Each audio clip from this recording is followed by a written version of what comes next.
Hello.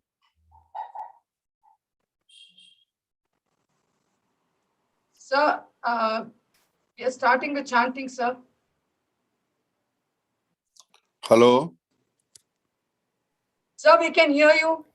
Shri Gurubhyo Namaha Hari Om Om Garana Antva Ganapati Gam Havamahe Kaving Kavinam Jeshtarajam Brahmanam Brahmanaspata Anasrinvanutipis Sidasadanam Mahaganapataye Namaha Prano Devi Saraswati Vajepir Vajinivati Thinama Vitryavatu Ano Divo Brahataf Parvatara Saraswati Yajata Gantu Yajnam Havan Devi Jujushana Gratachi Shagman No Vachamushati Shanotu Pag Devyai Namaha Om Shano Mitra Varunaha Shano Bhavat Tvaryama Shanna Indro Brahaspatihi Shano Vishnururkramaha Namo Brahmane Namaste Vayo Tvameva Pratyaksham Brahmasi Tvameva Pratyaksham Brahma Vadishyami Ratam Vadishyami Satyam Vadishyami Tanmamavatu Tadvaktaramavatu Avatu Mam Avatu Vaktaram Om Shanti Shanti Shanti.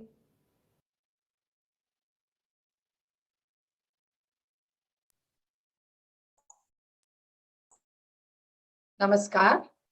This morning's chanting was by Martha Moore Benson. She is a student of Mrs. Shantala Sriramaya, who has learned chanting from the Vedic Pandits, the Chalakere brothers. Swagatam and welcome to all our esteemed speakers, guests, and audiences from around the world to our annual event Namaste 2021. This is a global Utsava of Indian soft power brought to you by the Center for Soft Power, which is an arm of the Indic Academy, in collaboration with the ICCR. This is our 8th session, Word Power, New Writings in Ayurveda. Bharata, or India as she is called, our motherland, has down the ages always been on a path of research and updating of all knowledge that is connected to this Jagat, or this manifested world, which is in an eternal state of flux. Amidst this change, our ancient seers had understood that there is a substratum that is changeless. Our knowledge systems are documented, and it has fallen into the categories of the Ashtadasha Vidyasthanas, or the 18 knowledge systems, starting from the changeless Bindu. Ayurveda also falls into this category of wisdom, the science of life. As is known, our country till 1947 has been invaded for over 1,000 years and has faced wave upon wave of invaders who came to divest us of our wealth. Many stayed back to conquer, and then the era of colonization, and now the era of globalization. All through these tumultuous times, a major portion of our knowledge has remained intact. The chance to update and adapt has come only now. So today we will be highlighting new writings in Ayurveda. I thank all our esteemed panelists once again for accepting to be here with us, and I will hand over to our young Varsha Venkatraman to introduce the moderator for today, who is also like a part of our Center for Soft Power family. I should say is a part of our Center for Soft Power family, Dr. Somit Bhattacharya. So over to you, Varsha. Sorry, that was Somit Kumar Ghosh. Thank you, Adi. Namaste, everybody. I am very pleased to introduce our speaker moderator for today, Dr. Somit Kumar.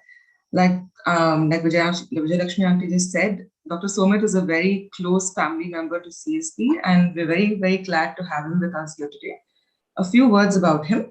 Dr. Somit is the Director, AVP Research Foundation in Coimbatore, and he's also the CEO of AVP Baltics, which is a European venture of AVP. He is also associated in the capacity of university lecturer and research scholar at the University of Latvia. His primary area of research includes clinical research and reverse pharmacology in Ayurveda. He is also involved in research in the field of rare genetic disorder Duchenne muscular dystrophy, and he's working as a co-investigator in this project with the University of Milan and Ayush. He is also the co-investigator for a clinical study in association with the University of Latvia to evaluate the efficacy of customized Ayurveda therapy in type 2 diabetes. He is also a part of the author team, which has translated Ashtanga Hridayam in the Latvian language. This is only the tip of an iceberg of his achievements. So less from me and more from Dr. Somit. Welcome, Dr. Somit. The session is yours. Good morning and namaskaram to everybody. Thank you, Vijayalakshmi ma'am and Varsha, for giving me this opportunity to moderate this session. And what is more important is that we are amongst three most distinct pioneers in Ayurveda, and all these three authors, scholar, physician, researcher, in many roles have been able to propagate the whole core message of Ayurveda, where science and spirituality has been able to be blend together, and with the dimension of research and updation, they have played a major role in contemporarizing Ayurveda knowledge system, not only in India, but throughout the world. So first, I would like to take the honor to introduce Dr. Mark Harper, who in fact began his career in 1987 as a chiropractic doctor in US, but then he got interested into Ayurveda and yoga, one of the two distinct systems of not only healing, but we talk about how do you define and customize your lifestyle in a way that gives you both physical and psychological as well as spiritual well-being. So he has been researching a lot in this field, propagating through his own Ayurveda school in US, and we all know about his association with famous scholar Dr. David Prole and Subhas Ranade. Under him, he has completed his Ayurvedic education, and now he has been a pioneer in propagating the message of Ayurveda through his College of Ayurveda in California, and also to his whole contribution, we see that he has also written a very important book on healing of life, the lessons and path of Ayurveda, and it's a series of his lectures and study materials through which he has been trying to integrate Ayurveda and yoga together for the general masses. So I think we welcome you, Dr. Harper, for this session, and we are looking forward to listen from your insights as to how you have been able to contemporize and spread the message of Ayurveda in a more modern setup where there are various challenges of culture, challenges of thought processes. So we are really looking forward to listen from you, sir. We have the second scholar, as well as we say Bhishma of Ayurveda, Dr. G.G. Gangadharan. We are very fortunate to have also association with him. He was a part of our institution before, 2 decades before, but then it was great pleasure to introduce him, that he has represented an ongoing culture of traditional Ayurveda blended with science, and we see his lot of research on whether Prakriti and Ayurgenomics project or gut or Koshtha to how to correlate with modern microbiology and genomics again with gut microbiome. Recently, he has got published and epigenetics. So I think if you summarize his whole contribution to Ayurveda is that he has been a Charaka, in fact, but then he has taken the knowledge of Ayurveda to a next level where he's trying to balance the modern science, pharmacogenomics, which is the next generation medicine, and integrative care, healthcare, and he heads the Ramaya Institute of Indic Academy, where he is the director and he's the chief physician. He's has been leading a lot of research projects right now, along with different institutions, Ayush and other organizations. Welcome, sir, for this session, and we are looking forward also to listen to you on your new book, Ayurveda, which in fact sheds a lot of light on your recent researches. Good morning, sir, and welcome. We have the third scholar today. Thank you. We have third scholar today, Dr. Suhas Kshirsagar. In fact, if we look at the space of, again, in the Western world today, if you look at people who are connected to tradition, so he belongs to a very traditional family from India, specifically in Maharashtra, and he's also has his knowledge in astrology, and he has been very much vocal about propagating the message of Ayurveda and various advances in circadian rhythms. So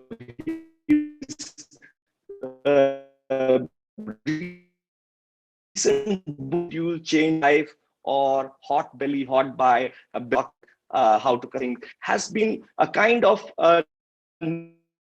new into understanding the concepts of dinacharya, the concepts of customizing your diet according to your body type or according to different country. How do you because we understand that there are basic theories of Ayurveda, but how do you contemporize into different setups, whether in different countries, different climatic zones? This is a bigger challenge to, send a very practical message, and he has been spearheading a lot of effort in contemporizing Ayurveda in US.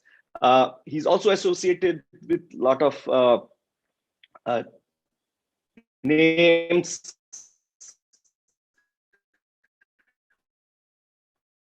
who has been guru kind of with Dr.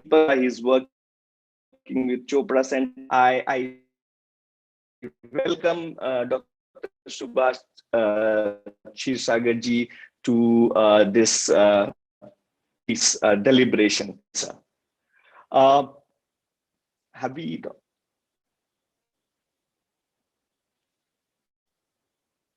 So let's, Dr. Mark.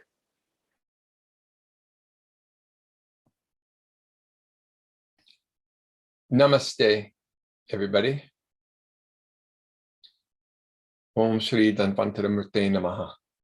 It's a blessing to be here, and it is a joy to be able to share with all of you and to share this opportunity with such distinguished guests I'm very honored to participate in this program on really the spread of Ayurveda around the world.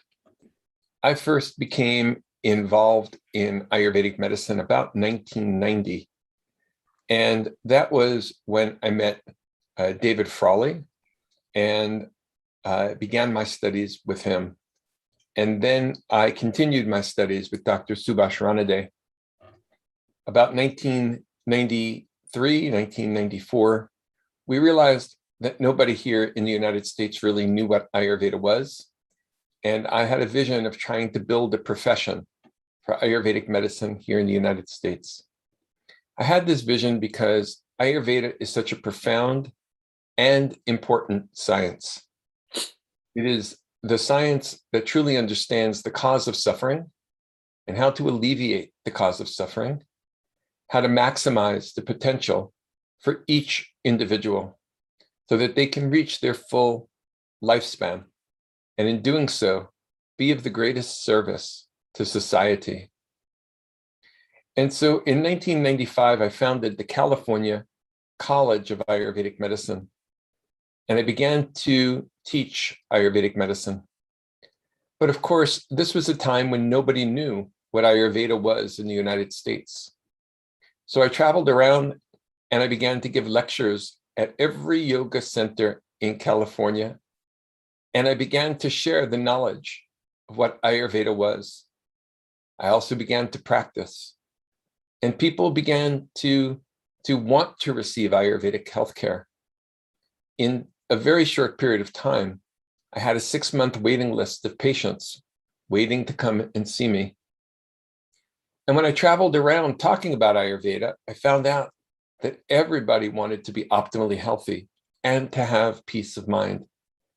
And that Ayurveda and yoga promised optimum health and peace of mind meant that everyone that learned about it became fascinated and deeply interested. The California College of Ayurveda began in my home. Today, we are on a beautiful campus. We have multiple classrooms, overnight facilities for patients. We have a Panchakarma center. We have herbal gardens and meditation gardens. And it's really a blessing that we've been able to build such a beautiful campus and begin to train practitioners. Along with my graduates, we started the associations here in the United States that are helping to regulate Ayurveda. The National Ayurvedic Medical Association and the California Association of Ayurvedic Medicine. Many other associations as well. All of this is really the outcome of serving Dharma. Serving Dharma to me means surrendering and being an instrument to the divine will. The service that has been provided is really God's will. It is just a process of learning to surrender and do that work. Today, here in the United States, we have thousands of practitioners of Ayurvedic medicine. Some are counselors doing just counseling, helping people to live a healthier lifestyle. Some are doing clinical medicine. And in 2015, we started the first Ayurvedic doctor program here in the United States, training the future doctors, as now we've graduated nearly 50 Ayurvedic doctors that are practicing in this country. It's a process to build a profession. It's not so easy. In India, the knowledge grew from the soil. It grew from the soil of India, and it has beautiful blossoms with a beautiful scent and fragrance. And everybody knows that scent and that fragrance in India. But outside of India, very few people knew about it. So it fell upon me and others like me here in the United States to plant the seeds for Ayurveda.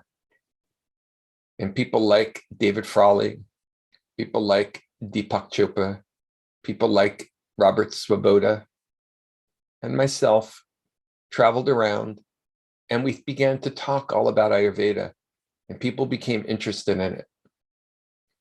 This knowledge is inherently unique.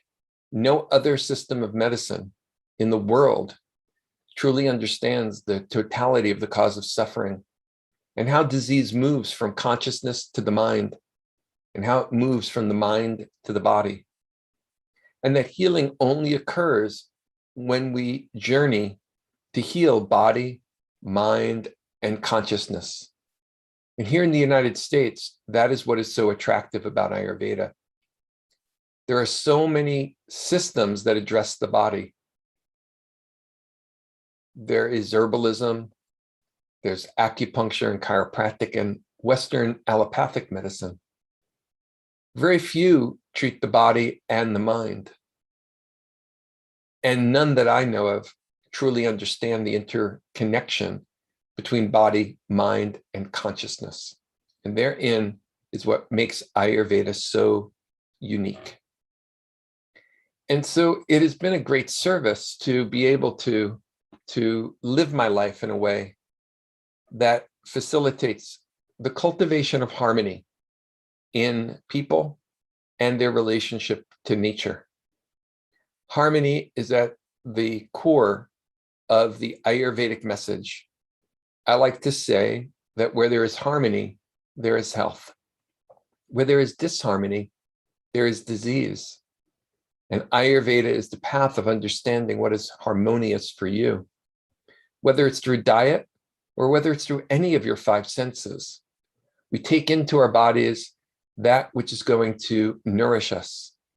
If we take in that which is harmonious for our unique nature, our prakriti, constitution, and our vikruti, our imbalances. If we take in that which matches who we are, then our physiology is balanced, it becomes normal, and healing takes place. Disease is prevented, and if we're sick, we heal. It's such a beautiful system of medicine. So this has been my work since 1995 here in the United States for the last nearly 25 years now, 26 years now, has been to run the California College of Ayurveda, to train practitioners, to go out into their communities, and to become beacons of harmony. And when I think about harmony, I really think about being the expression of love and awareness. It is this combination of love and awareness that I believe brings about the deepest healing. This is truly what I think of when I think of remembering our true nature as spirit and overcoming avidya, or the ignorance that is the primordial cause of all suffering. And it's my hope that during this lifetime that I make a small difference in the lives of my patients, my students, and the patients that they ultimately wind up treating. So I thank you all so much for the opportunity to be here this evening. It is truly an honor. The beautiful work that everyone here is doing to propagate the knowledge of Ayurveda, to propagate the knowledge of India, which is so absolutely beautiful and so important that this fundamental knowledge become part and parcel of the way in which every human being thinks and every human being acts. Thank you again so much. Namaste. Thank you, Dr. Mark. Thank you, Dr. Mark. And I would really look forward for the next round of discussion where we would like to again a little shed more a broader light over your book, Healing Your Life, and what was the inspiration behind. But then we are looking forward into the next round of our discussion. So right now, I would also like to invite Gigi Gangadharan sir to shed his and share his opening remarks and his inspiration, which keeps him following the path of excellence in Ayurveda and mentoring many of us like us in the path which he has been propagating. Gangadharan sir.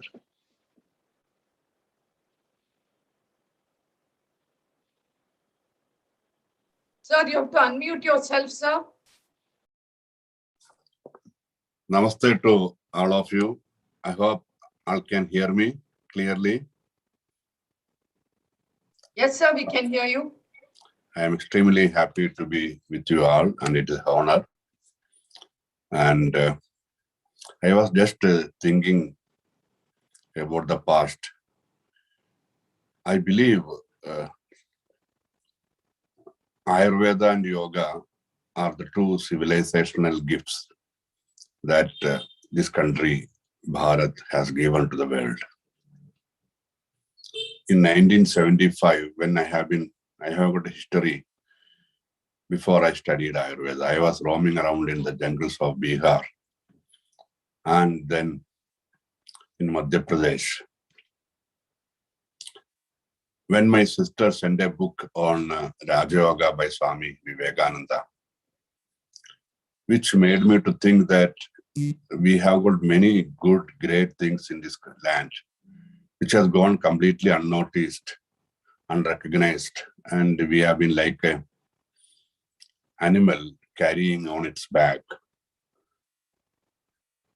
full of gold coins and sandalwood pieces, and thinking and worrying that how I can get rid of this weight on my back, because the mass is the only virtue that animal has been aware of, not the virtues of that two very precious elements being carried by that animal. That was the mindset of most of the Indians about his traditional knowledge, wisdom, and practices. So it made me very painful that I am not able to contribute anything to this great nation's heritage. And please believe me, when you have got a great desire to do something, consciously you pray for that. As someone has told in the past, the whole universe conspire to help you to achieve that. That's why after 2 years, I met Sri Krishna Kumarji, who made me what I am today through the great institution he established in 1978 on the surroundings of Coimbatore in the valley of Western Ghats.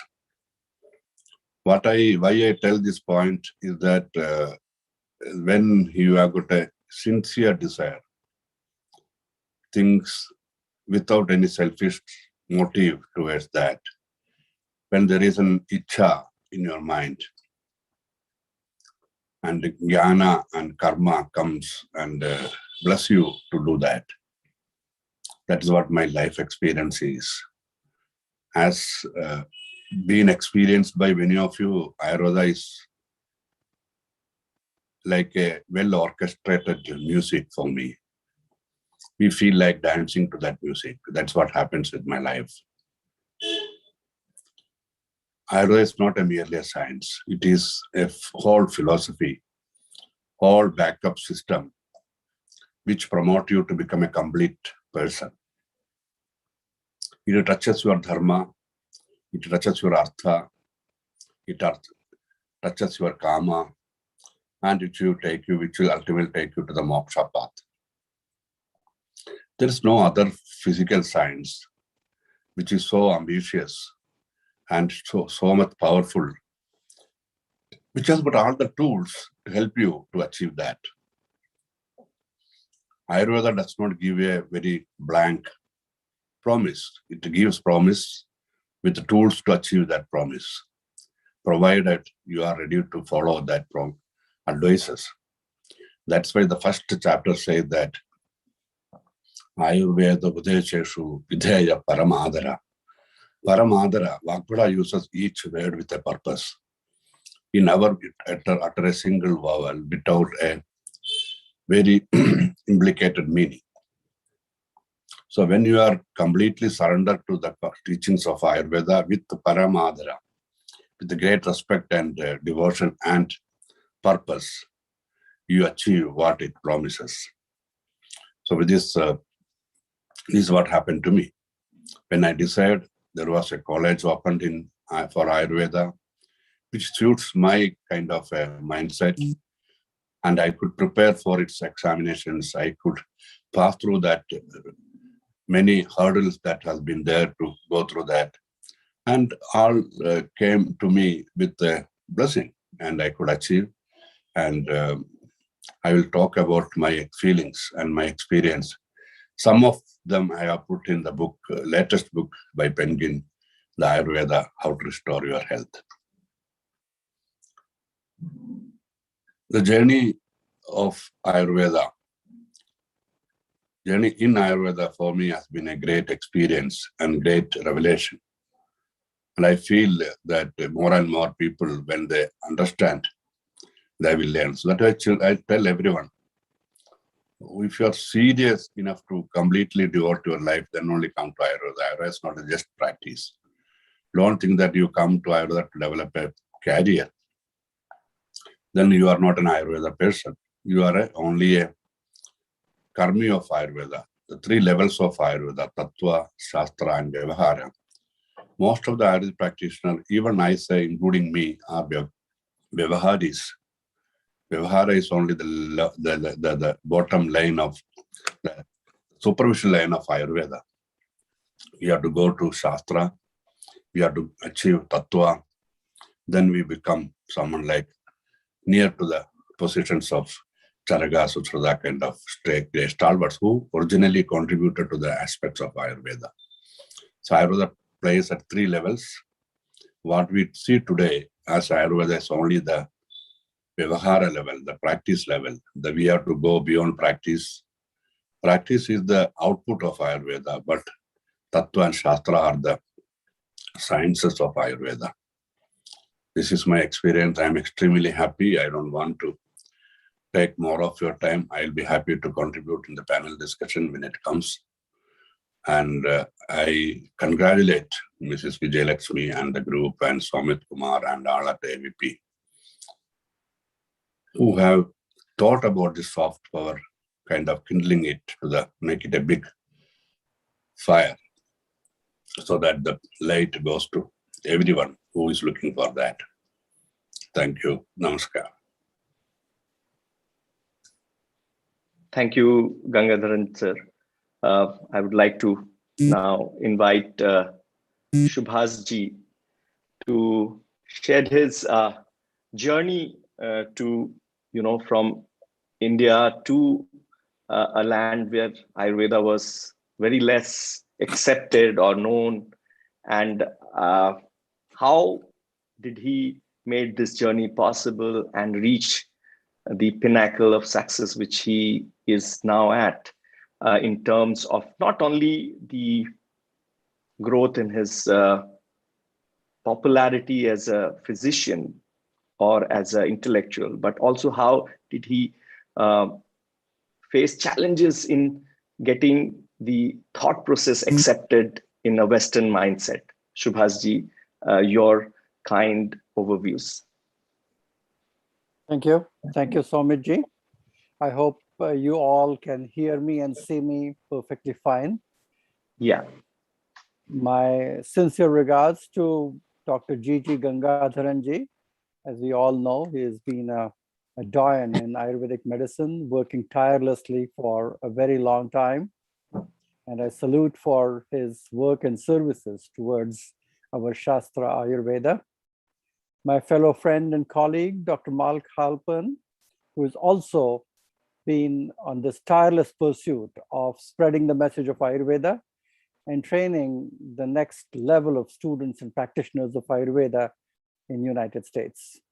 And of course, Dr. Somit ji, you are young, vibrant, dynamic. We are familiar with your work, and we expect much more from you in the coming years.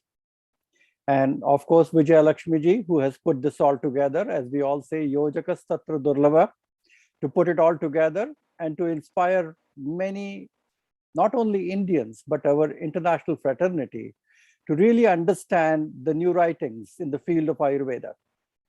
I think this is a unique topic which is very close to my heart, and I'll be talking a little bit more about this, but I would like to share my little journey in how I got myself into the situation where I am today. I was born and brought up in a traditional Vedic family back in India in a very rural part, in a small city called Ahmednagar, where you're all familiar where Shirdi is. I grew up into a rural climate, went to a traditional Ayurvedic college, finished my bachelor's in Ayurveda, did my MD in Ayurvedic medicine, Kai Chikitsa, received a gold medal from Pune University, and was practicing in the rural parts of India when I received a phone call from His Holiness Maharshi Mahesh Yogi, who was the founder of the Transcendental Meditation Group. And he said that we want you and your wife, Dr. Manisha, who is also an Ayurvedic physician, to come and bring this message of Ayurveda right from your roots to the rest of the world. And we joined the Transcendental Meditation movement, and Maharshi Ji sent us in all different corners of the world. So for many, many years, me and Manisha, we literally lived out of suitcases.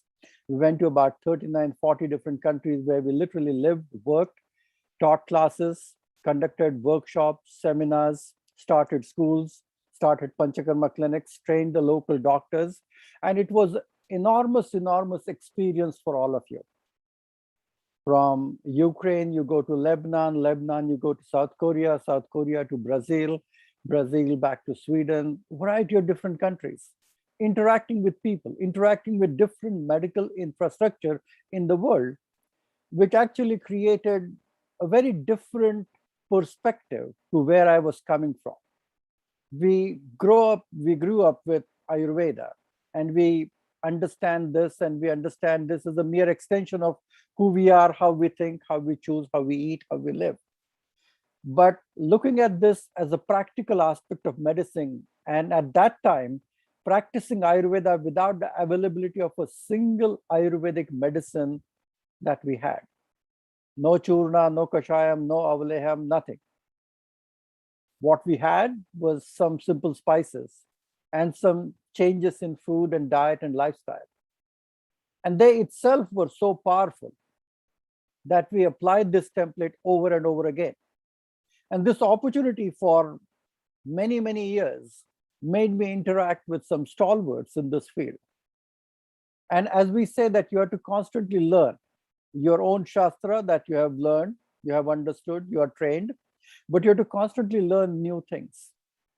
And as I traveled around the globe in all the major cities around the world, and later I was interacting with some very eminent people like Dr. Chopra, Wayne Dyer, Tony Robbins, recently Andrew Weil, Mark Hyman, so many people where they are talking about something which they know. But every new research that is coming out is all Ayurvedic. And this might be a bold statement to say, but every new research that is coming out is literally revalidating the ancient concepts of Ayurvedic medicine. And I think what we need, especially with this little dharma that I have undertaken, which is to bring the ancient wisdom and validate this latest medical research. My first book that was published by Simon & Schuster, The Hot Belly Diet, was the simple concept of Agni and Ama, which became a bestseller. The concept of Agni and Ama were still very occult, hidden, esoteric to people. How do we prove it? How do we correlate the science and all the different aspects of the qualities of Agni that has been described in Ayurveda? And same with Ama. I continued this journey to my next book, where the recent discovery of clock genes, which actually talked about the time is embedded in our genes, and understanding the Ayurvedic concept of Dinacharya, Ritucharya, Ratricharya, the aspects of daily routine, seasonal routine, and most importantly, the circadian rhythm, the celestial rhythms, the nocturnal rhythms, various different cycles that we knew it all along. But we needed to blend that with the latest discovery of the clock genes and understanding that what is going on in our body is it is responding to what is happening outside your window. As our little planet Earth is swirling on its axis and moving at a dizzying speed around sun, the days and night are created, the seasons are changing. And what we can do is We can just simply synchronize our internal rhythms with the external rhythms. And this is nothing new for the students and the practitioners of Ayurveda. But what we needed was to create a different lingo that will create more and more respect and attention towards one of the most ancient and most comprehensive science of healthcare that is known to humanity. And I think that is exactly the purpose. Another book that I co-authored with Pandit Vamdev Shastri, David Frawley, which is The Art and Science of Vedic Counseling, is how can you not only just look at Ayurveda, but look at the whole picture, the whole integration of Vedic sciences, of bridging yoga, Ayurveda, Jyotish, Sthapatya Veda, Gandharva Veda, because the common thread in all of this is the science of consciousness, is about living in accordance with the laws of nature. So this concept of counseling, helping, guiding people, not only to improve their physical health, but their emotional health, and how to live and how to optimize their life. Because Ayurveda is nothing but the science of epigenetics. When we give diet to people about Vata, Pitta, Kapha, Pacific diet, this is nothing but nutrigenomics.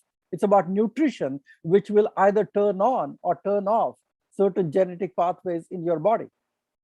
So I expect the new doctors, I expect the new breed and the creed of Ayurvedic Vaidyas to be very eloquent, to be very well-read, knowledgeable in both of these aspects while they're present. It has to be authentic, okay? We cannot go totally overboard with one side of it. It has to come from the source. It has to be authentic.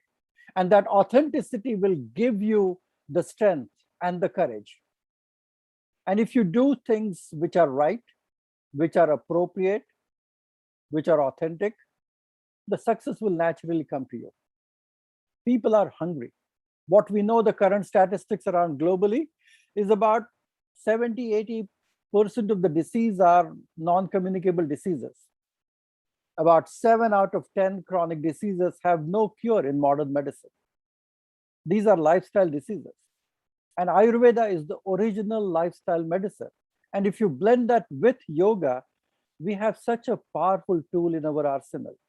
And pardon to use this term, but I think that is what's important. Gangadharanji said that we are Vyavahari Ayurvedas. Yeah, means we have to talk to people, we have to run a business. I have a full-fledged Panchakarma center in Northern California here. I have my son who's also an Ayurvedic doctor, my wife also an Ayurvedic doctor. We see lots of patients. We have them go through Panchakarma. I am related with numerous schools and Ayurvedic institutions. In fact, I was the first executive director who launched Kerala Ayurveda schools and academies in United States. We launched a series of Ayurvedic schools and clinics in United States. I was the dean of the Mount Monona College of Ayurveda until now. And more importantly, I am trying to create a little bit more synergy in the structure, the standard, the scope, and the competency of Ayurvedic medicine, how it should be practiced outside India, working with all the top experts in this field. So once again, it's my great joy and honor to be a part of this August assembly. I wish this movement of soft power a great success, because we all need to bring not only Indian diaspora together, but especially our new generation, to help them understand that the preciousness of the culture and the tradition where we come from, and all the sciences that are perfectly seamlessly holding their space in spite of the modern trends and changes of the lifestyle. So I wish you a great success. And once again, thank you for inviting me. Namaste. Thank you, Suhasji, and we'll come back to you also to listen something more about your recent book. So, in fact, many a times we always feel that if something which is ancient is sometimes not evolving. In fact, if you look at the whole literature of Ayurveda, right from Brihatrais, which is Charaka, Shushruta, and Vagbhata, which was almost 800 BC to 1000 CE kind of. It has got updated, revalidated, and contemporized as and when it was required. And not only that, if you look at the whole history of development of Ayurvedic thought process and the culture of updation and integration of recent advances, you also look through the existence of Laghuttarais, that is very specific treatise on Ayurvedic pharmacology or pharmacopoeia, which is Bhava Prakash, or it is pharmaceutics or pharmacy related literature, which is Sharangadhara Samhita, or even Madhav Nidana, which is in terms of advancement in Ayurvedic diagnosis. Now, so what we would like to share that Ayurveda was always a science which believed in updation and integration of new knowledge systems. So that's why it was always very much a part of the whole thought process that you have to look into other contemporary science. Charaka himself has talked about it, that we need to look into other contemporary science, and Bahushrutam, we should listen to many thought process and create a pathway which is more integrative, multidisciplinary, or interdisciplinary in nature. Then only we can exist, or we can evolve this whole thought process. So there's one more very unique, historical evidence that how Ayurveda even evolved a new stream of thinking, where in era of Buddhist era, where surgery was not encouraged because of the religious thought process that time, believing more in non-violence. There were many innovations is Rasa Shastra, where today, Indian alchemy, we popularly known as, where this whole stream or branch of Ayurveda was optimized in order to, and many innovations were done to include the science so that we can create a very fast and very effective therapies which can be utilized in cases where we need surgical intervention. So what I would like to share with our viewers is, it's not that Ayurveda has never had that ethos or culture of updation. It was always, and that's why it's called as science. Anything which keeps evolving according to the current scenario and challenges posed by different eras and centuries. So coming back to Dr. Mark, as we have discussed, that if you can just share, today's whole topic is about your contribution. What is the new integrated, or what is something which you have kind of contributed to the literature of Ayurveda in contemporizing and making people understand these ancient theories for in a more scientific, we can say, or and more a language which is more contextual. So Dr. Mark, I would like to listen to you about, I would like to listen on what inspired to write this book, and what is the message from this book we would like to share with our viewers today.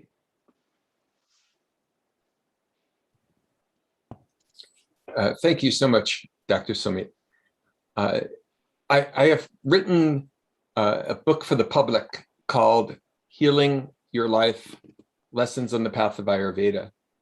And this was to help the general public in the United States to be able to learn Ayurveda and apply it to themselves, to see that the journey is really one of healing your life, and we need knowledge in order to do that. Healing our lives means healing body, mind, and consciousness. And healing your life is a guide for how to do that. And it shares a bit about my own story as well, as I applied Ayurveda into my own life. At one time, in fact, I was completely crippled. And it was through Ayurveda and through methods in yoga that I was able to completely restore my health. Most of my writing, however, has been more on the educational side for Ayurvedic practitioners. I've written 4 textbooks in the field of Ayurvedic medicine. One is called Principles of Ayurvedic Medicine, and the other is called Clinical Ayurvedic Medicines, Volume 1, 2, and 3. In fact, this is the Volume 3 right here, textbook. These textbooks have taken the knowledge from the Brihat and Laghu Traya and updated them for the Western world in Western language, and taken the classical knowledge from Charaka, Shushrut, Vagbat, Madhavandanam, Sarangadhara Samhita, and taken all of these and brought them together into a body of knowledge, a singular textbook, and then articulated it, I hope, in a manner in which Westerners are able to more easily study and more easily relate to the knowledge. These 4 textbooks make up the body of the curriculum that our students study here at the California College of Ayurveda. These textbooks have been published and edited over the past 25 years, and they're made available to all of our students.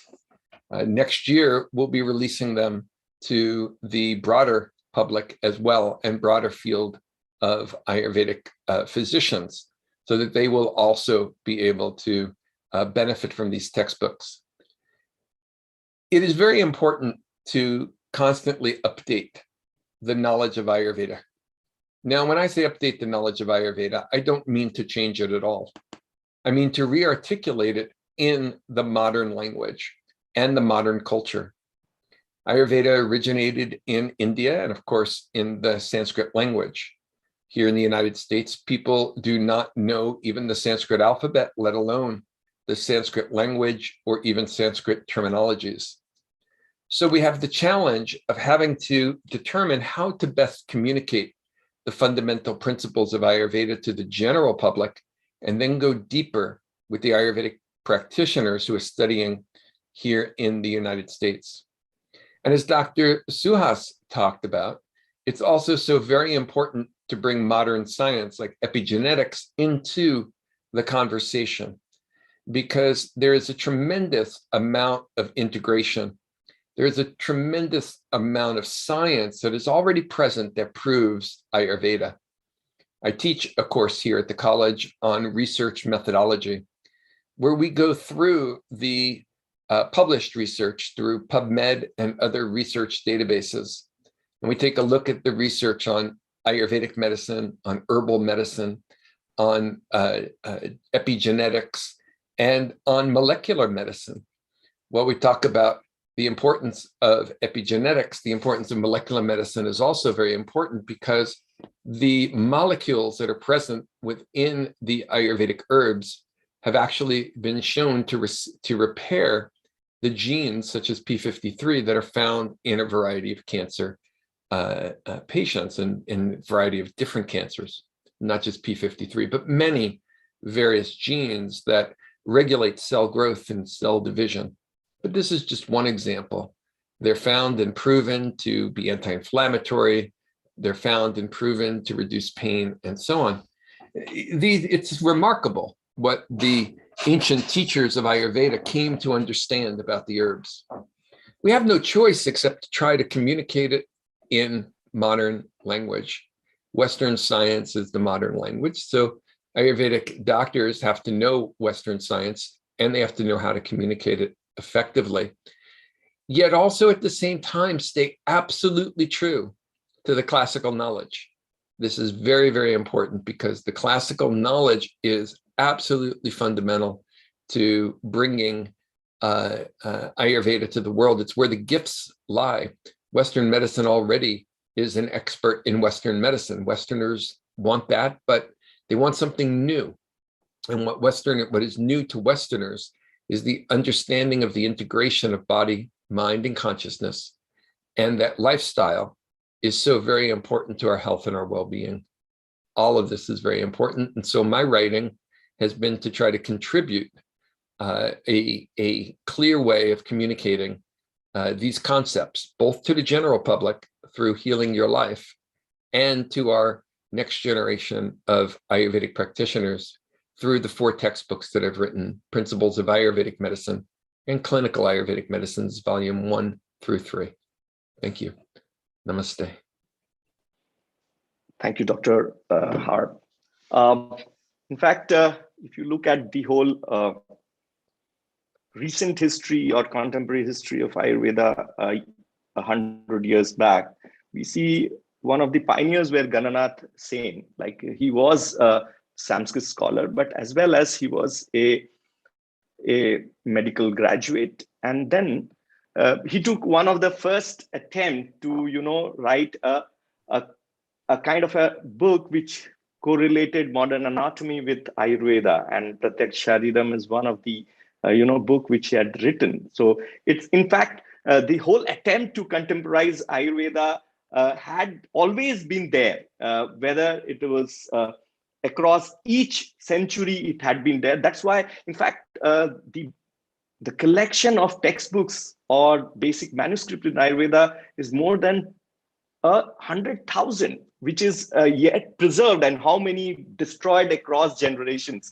we don't know. So in fact, Gangadharan sir has been pioneer also in that field. So I would bring him at this point right now to comment on, he had been associated with National Manuscript Digitalization Program. He has done a lot of effort on that area, and as well as with his recent book, talking about very clearly the advances in research, which is driven by hardcore genomic research in whether it's gut microbiome or pharmacogenomics, how through his experiences over years have been able to blend, and what is the message which he has tried to put forth in this book. Of course, this is available online, but we would like to listen from you, your the core message, what you want to give to our viewers today.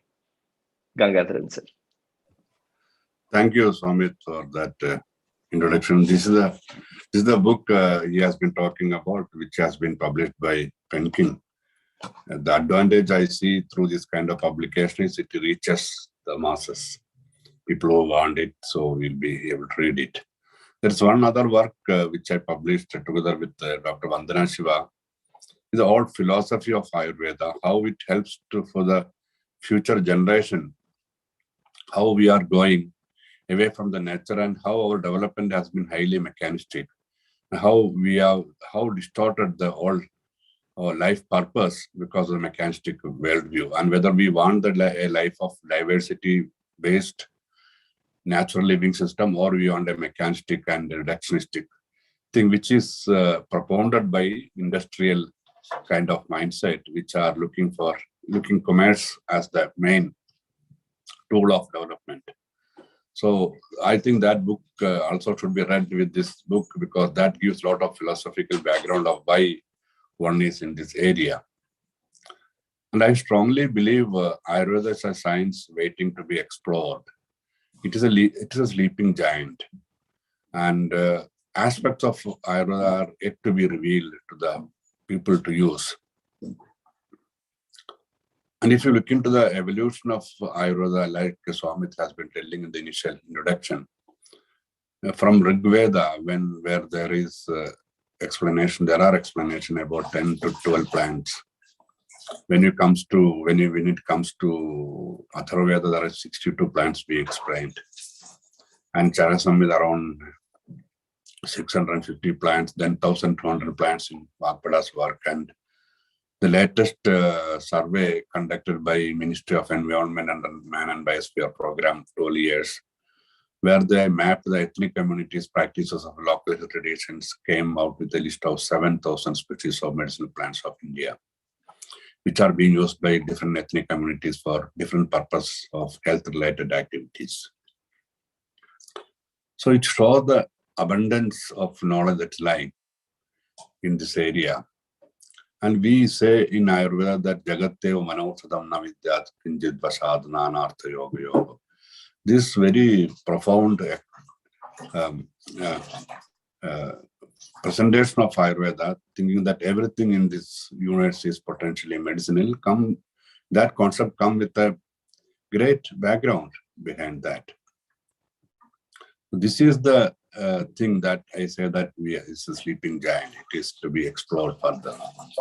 The book I have written latest is based on my experience and my sadness that how behind the schedule we are to reach to the expectations of Ayurveda as a science. So there are areas. One of the areas I feel that we have been not giving enough contribution is the area of epigenetics and pharmacogenomics. Epigenetics in the sense that this is not even an aspect even thought about scientists of the future. Whereas Ayurveda has been telling that we can correct, we can mold, and we can reshape the future if we are doing enough effort.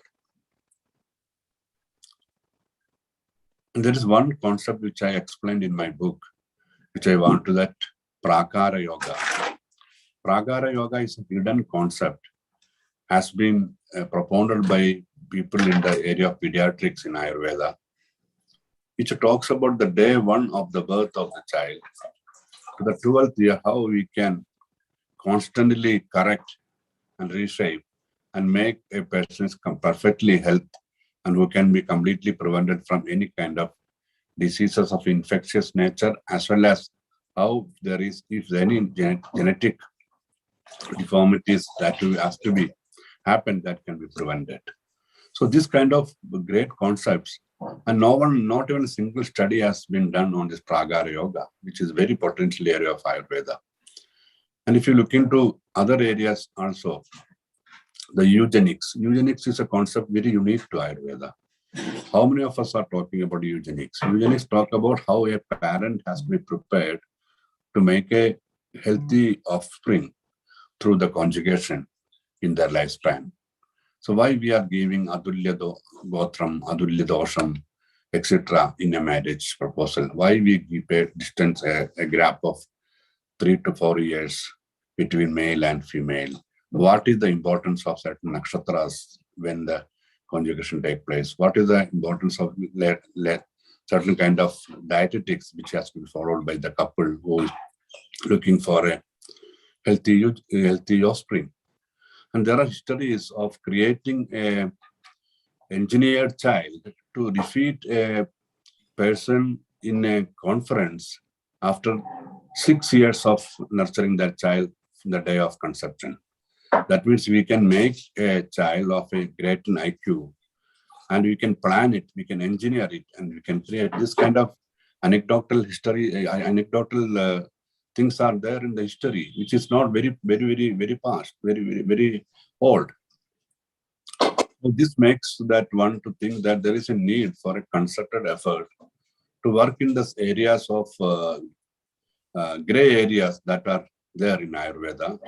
And there is a need for someone to work on a long-term mission of bringing this out to the public. For that, only way is to kindle more and more interest in people. That's why I'm telling in my introductory remarks of my book that we don't want defenders any for Ayurveda. Ayurveda does not need any defenders. We want champions. Champions who can take this Ayurveda to the next level. For that, we need institutions of long-term mission. This has to be supported with not by 2-year, 3-year, 4-year, 5-year, no, 20-year, 50-year plans we make it. And take areas of importance like eugenics, epigenetics, pharmacogenomics, and areas of Shraddha, Kriya Kala, Agni. These are all things which we can prevent. Even the new generations of chains of conditions of cancerous growth, the malignancy, how it happens, how it starts, and how the cells behave in a mad way.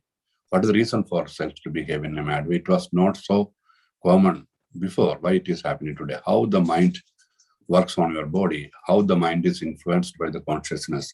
What is the seat of the consciousness? How consciousness can affect your mind and vice versa. So these are all gray area which are not well known to scientists of modern biomedical system where Ayurveda can contribute a lot. So each chapter of my book, this book, has put in a very simple language. Any common man can read it like reading a simple novel and understand the essence of Ayurveda in a simple way. And I also try to give in this book simple practices one can follow to keep one's body healthy and mind healthy. These are the things which are gone unnoticed. Because most of our work, what happens is very technical. When it becomes technical, which can attract only people who are in the stream.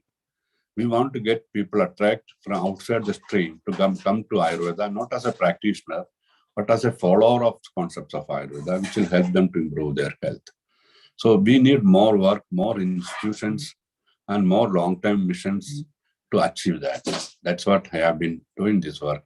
I have done some work before in 2006 when I brought together a group to look into the manuscripts that is lying in this country. We worked with the National Manuscript Mission and found that there are more than 100,000 manuscripts in health alone in different languages of India. A single library in Tamil Nadu in Tanjavur Saraswati Mahal, we have got more than 20,000 written manuscripts which are not even looked into properly or edited properly on health. And there are thousands of them. And we published few of them. And it has given this one lot of interest to the people like Bhojana Kutuhalam, Kshema Kutuhalam. These are all books on dietetics alone. If you look into dietetics alone, which is the cornerstone of Ayurveda, there are so many books we don't have in the curriculum of Ayurvedic teaching these books. People are not aware of these books. So we don't know what is the importance of Radrasam, why Shadrasam, Madhura Prayam, Sasadik, Yorudarada, why it is told like that. And why is the concept of rasa comes to food? And how do the biochemical connections of rasas, how it is affects in your metabolic process. These are very great areas which can contribute the future of mankind. Each area I have told, the gut, gut and microbiome. See, we have been telling in the hundreds of years that Vasti is the most important procedure in Ayurveda. And we say very boldly that Vasti is Chilsartham iti katyade. All treatments of Ayurveda are told in one side and Vasti in the other side. They balance each other. Vasti is equivalent to all other treatments. Why it is told? We are not told about Vamana like this. We are not told about Virajana like that or Nasya like that, Aktamoksha. But Vasti, Charaka has given one chapter alone on Uttarasthana, telling that how Vasti is important. And today we talked about microbiome. And we said that the gut is the second brain. And we say so many things about how the microorganisms in the system is a reason for your mind to work the specific way you are thinking, how it is causing many diseases, how it can be corrected. So we have got all these probiotics, prebiotics, all those things came into existence, which are there in Ayurveda for a long time. So now we are catching up with the modern inventions and correlating with Ayurveda, whereas we should come with Ayurvedic concept and they should come and improve on that. This kind of things we need a lot of institutions. And now I feel very, very sad that we are very ill-equipped to take up this great giant that is Ayurveda to the forefront of the battlefield, because we don't have that kind of armory with us to fight a long-term mission, long-term institutions, not even a single institutions in this country with this kind of vision, with this kind of mission.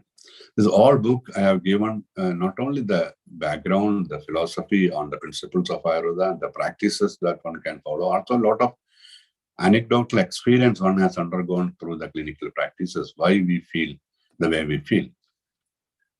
I think if we take into consideration all this thing, and if we can create a new kind of teaching mechanism, all chapter in the end of my book is about the distortions that has happened in the teaching mechanism, the pedagogy, how it has been distorted, blindly following the modern method of education, which is not in tune with Ayurvedic wisdom at all.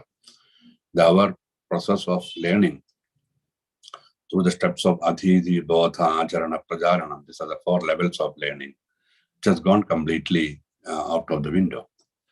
We don't have the Adhiti process at all. We were made to by heart and understand each log of Vagpada before we venture into other areas. We used to have a learning of Sanskrit language before getting into Ayurvedic science. We used to understand the Vaisheshika Darshana, the Shad Darshanas, which is the basis of Ayurvedic thought process. So all these things have gone, and we have made Ayurveda as a subject which we want to embed with a reductionistic science of physics, chemistry, and biology, which does not work.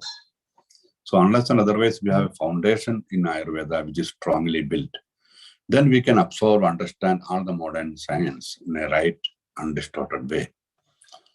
That is the mission I carry with me, that how we can contemporize Ayurveda without distorting the principles and foundational aspects of Ayurveda. That's a big challenge one has to make. Then we'll be able to make original contributions. I think if you work in this area, Nobel Prizes will be waiting for you. This is the message I would like to give, that study Ayurveda, understand Ayurveda, and put into practice Ayurveda, and go with the principles of Ayurveda. And it is not very difficult. Actually, if you follow that, it's an enjoyable thing to do. You feel that it is working on you, and we feel comfortable with that if you learn it the right way. Thank you, sir. Time. Yeah.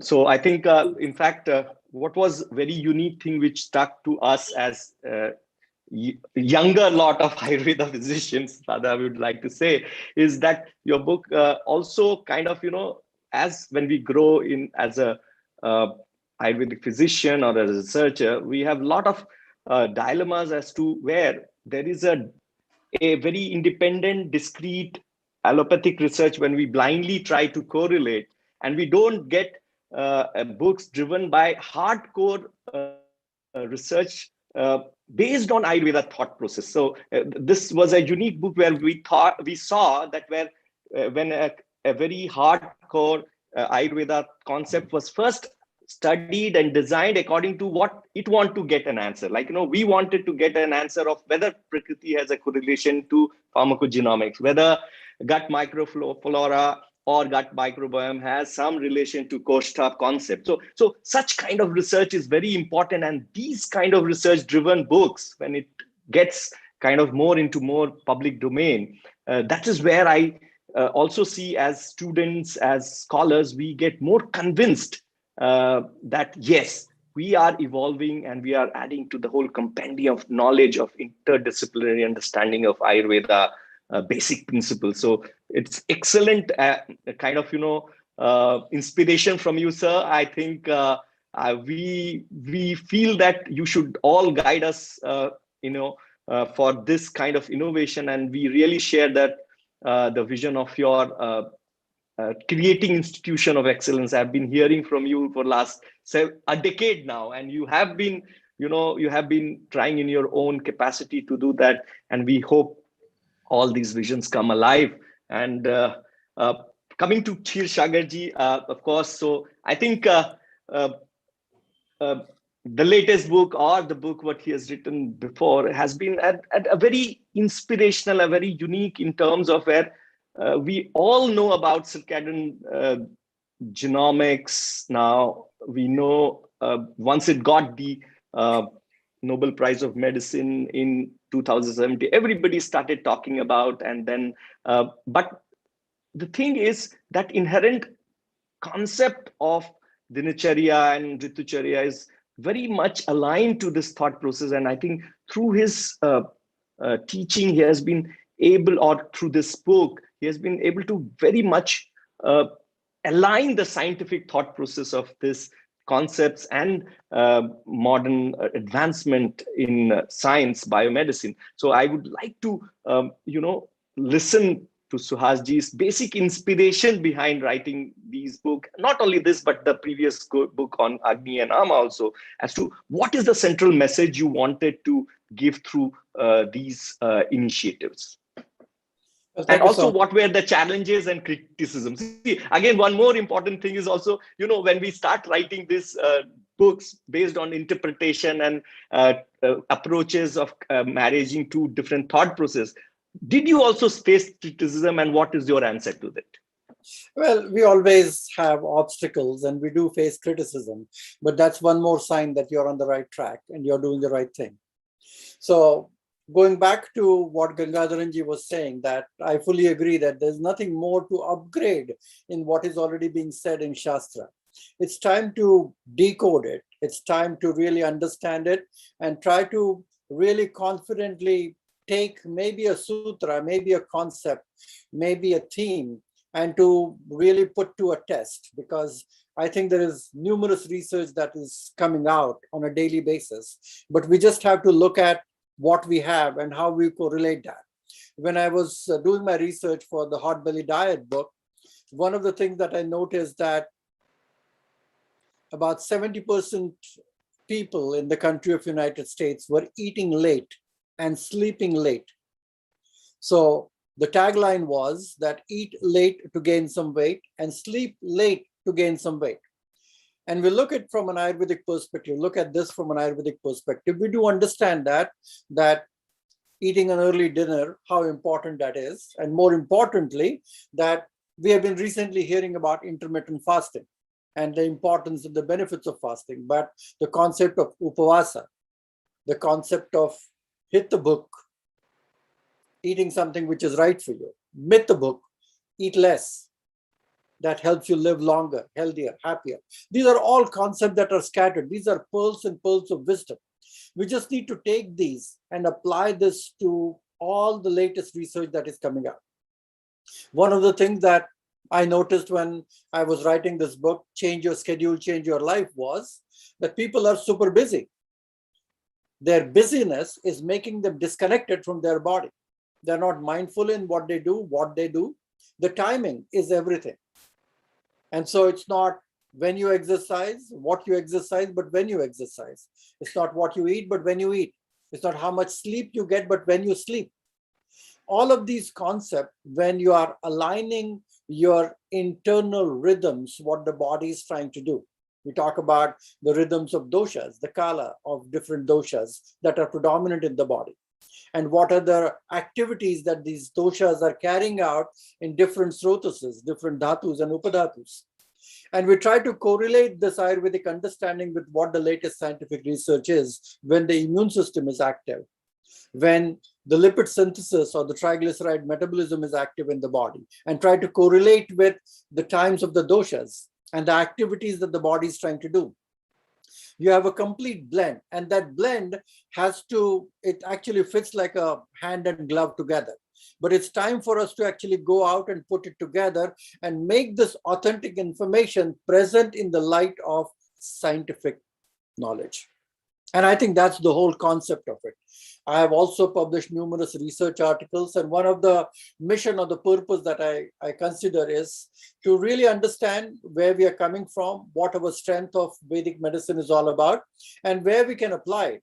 We published a research not long ago at the Chopra Center, where we had people who came and did 1 week intensive with us. So during that 1 week, everybody gathered together. They were doing yoga in the morning. They were doing meditation. They were given simple plant-based Ayurvedic vegetarian diet, including khichdi. They were meditating and doing yoga twice a day. And they were receiving an Ayurvedic Panchakarma treatment for about 2.5 hours each day. And we had this group that we studied everything in their body.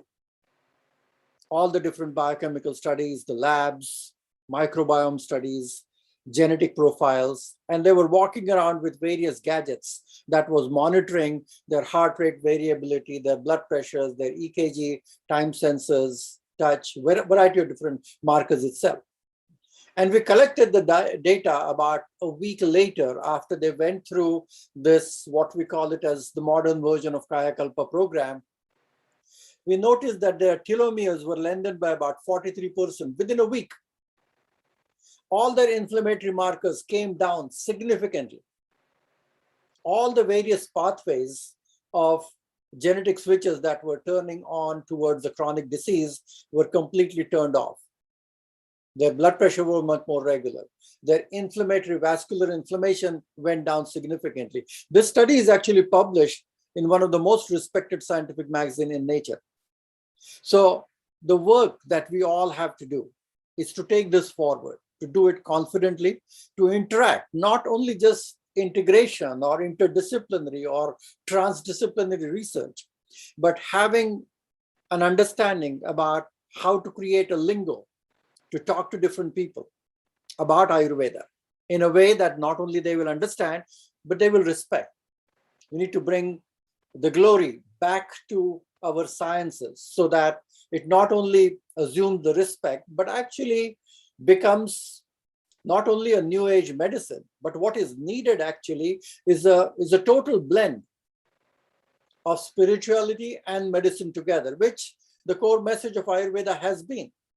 And in the light of thinking about religion, that this is something not right, we have kind of stayed away from this. But spirituality simply means to improve the human potential and actually looking at all the different aspects of human life, especially this pandemic has opened our eyes.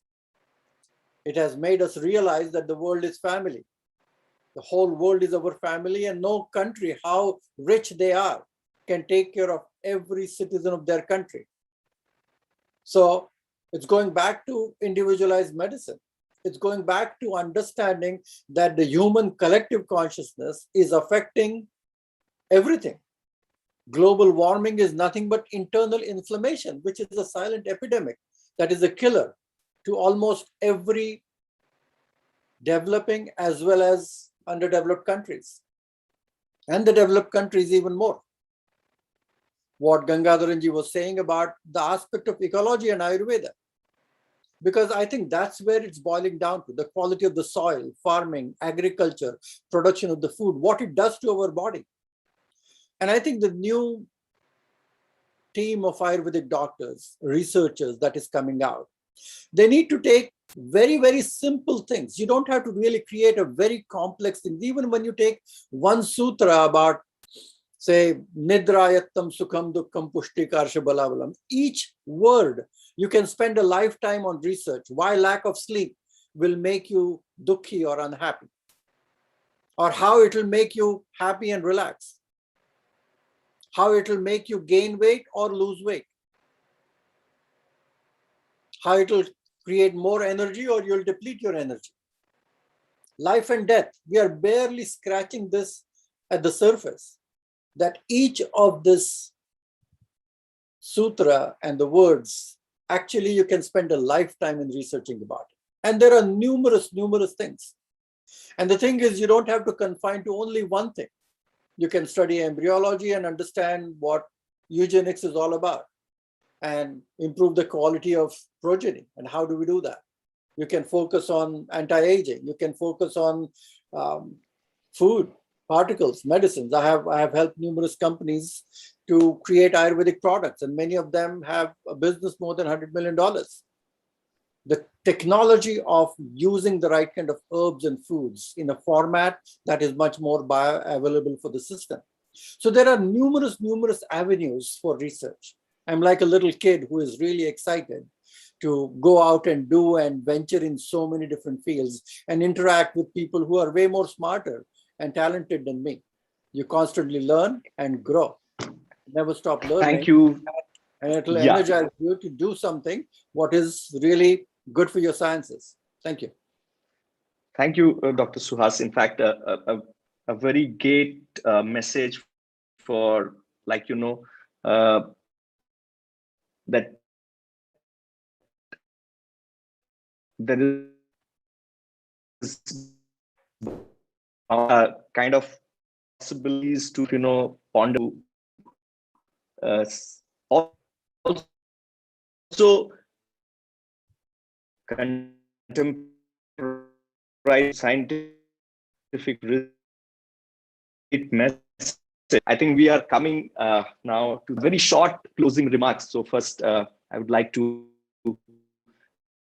invite Dr. Harper share his closing remarks for the day.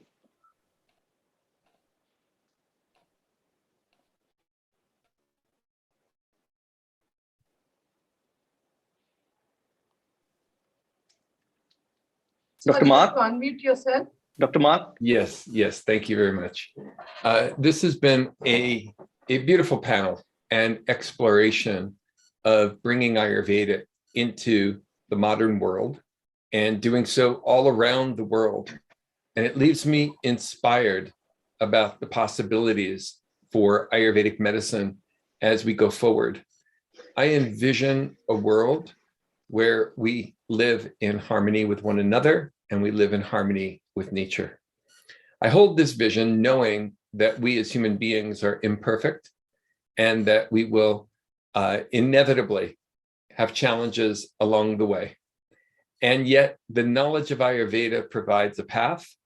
It provides a roadmap for how to live our lives. And this is knowledge that is more important today than perhaps at any time in our lives or maybe even in the world. We have an incredible level of disharmony in the world, and we're seeing it in terms of the climate catastrophe. We're seeing it in terms of the pandemic. We're seeing it in the wars, and we're seeing it in so many illnesses all around the world, whether it's cancer or heart disease. We are losing just so many people unnecessarily. And Ayurvedic medicine provides each of us with the opportunity to live harmoniously.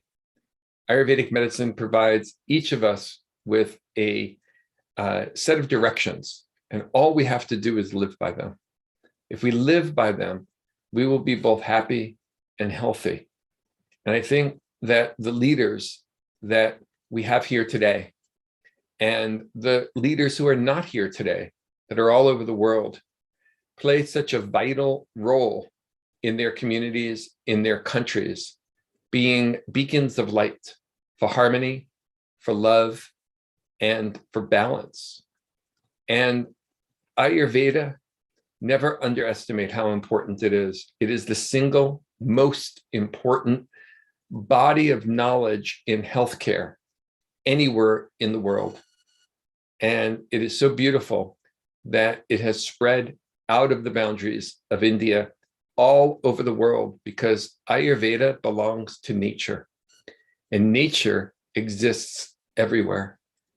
And so as long as we live in harmony with nature, we will be happy and we will be healthy.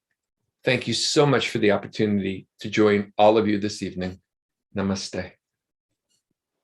Thank you, Dr. Mark. In fact, that's very essence of Ayurveda is living with nature, kind of yat brahmande tat pindande. So it's kind of, we are whole reflection of the macrocosmic force. And in fact, many a times when we talk about what is the meaning of Ayurveda, we always say that it's science of life. But if you go deeper into the Sanskrit origin of Ayurveda, Ayuhu is derived from a root word called in gatau. Gatau means continuum. So we are part of this continuum. So many a times we don't debate this deeper meaning of Ayuhu. That means we were always there, we are existing now, and we will always continue to live as consciousness, whether as part of individual consciousness or universal consciousness, doesn't matter. So I think it's a great honor to have you, sir, with us. I would like to move on to Gangadharan, sir, for his closing, short closing comments, sir. Thank you, Samit. I think it has been very, I should say it was a very good, very profound intellectual exploration and exchange of views. And there are a lot of meeting points, and there is a very good rhythm in the way we all are thinking. And this kind of leadership become to a continuous body kind of thing, which you can plan and do many things for Ayurveda. Even we should think about writing a books together, because we all share Mark, and we have a lot of things that are common, and we think we have to make this platform little more permanent, and should create a network of this kind of intellectuals who are contributing profoundly to the Ayurveda from all continents, not only from India. So if Samit or your group or Vijayalakshmi can take up something to make the software work more profoundly, more meaningful, I'll be grateful. I think that will be a good service that we can do. As I told you, it is Ayurveda is a sleeping giant. We have to poke it and bring it into life to give contribution. As Mark has been telling, there is no parallel to Ayurveda. Even Chinese medicine is a dwarf in front of Ayurveda. That's the only other system we can equate. And one of the most disrespect we do to Ayurveda is to call it as traditional medicine. It is not traditional medicine at all. It is a knowledge system of its own core. And traditional means that some knowledge that comes from one source to another. That's not the way. Ayurveda is a science of its own grade and gravity. So this few words I would urge for all of us to work together with more energy and more enthusiasm and more purpose. Thank you. Thank you, sir. I think, the collaboration is very important, and I see interinstitutional collaboration is only way forward. And I really look forward towards your guidance. In fact, you have been one of our mentors, so I think it's a guru's instructions that we should try to create a forum of scholars working in different parts of the world with similar thought process. Can we come together and create a literature which is more peer reviewed, more accepted, and different dimensions of the perspective of a specific concept can be really